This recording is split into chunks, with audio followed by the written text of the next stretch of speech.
पंढरपूर शहर महास्वच्छता अभियान 2025 अंतर्गत एकाच वेळी सकाळी 7 ते 10 या कालावधीत 42 ठिकाणी स्वच्छता मोहीम राबवण्यात आली। या स्वच्छता मोहिमेत 148 टन कचरा गोळा करण्यात आला।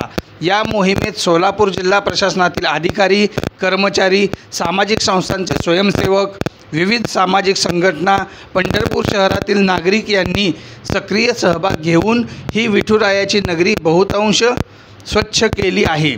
या मोहिमेतून पंढरपूर शहर व येथे येणाऱ्या हजारो भाविकांच्या घरोघरी स्वच्छतेचा संदेश पोहोचवण्याचे क्रांतिकारी कार्य घडले असल्याचे प्रतिपादन राज्याचे ग्रामविकास व पंचायत राज मंत्री तथा सोलापूर जिल्ह्याचे पालकमंत्री जयकुमार गोरे यांनी केले आहे। याचवेळी पालकमंत्र्यांनी पंढरपूर शहरातील सर्व नागरिक, व्यापारी, व्यावसायिक यांनी आपापल्या दुकानासमोर कचरा टाकण्यासाठी छोट्या छोट्या कचरापेट्या ठेवाव्यात व त्यामध्येच कचरा टाकून तो नगरपालिकेच्या कचरा संकलन टीमकडे द्यावा।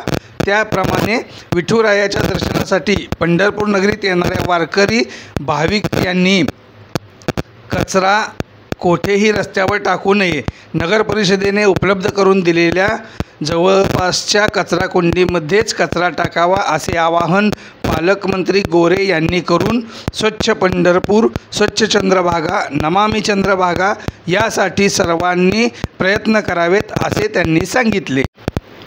यावेळी आमदार समाधान आवताडे, आमदार सचिन कल्याण शेट्टी, आमदार देवेंद्र कोठे, जिल्हाधिकारी कुमार आशीर्वाद, मुख्य कार्यकारी अधिकारी कुलदीप जंगम, सोलापूर महापालिकेचे आयुक्त सचिन ओंबासे, माजी आमदार प्रशांत परिचारक, पंढरपूरचे उपविभागीय अधिकारी सचिन इतापे, कार्यकारी अधिकारी राजेंद्र शेळके, नगरपालिका प्रशासन अधिकारी वीणा पवार, पंढरपूर नगर परिषदेचे मुख्याधिकारी महेश रोकडे यांच्यासह विविध विभागाचे प्रमुख व मान्यवर उपस्थित होते।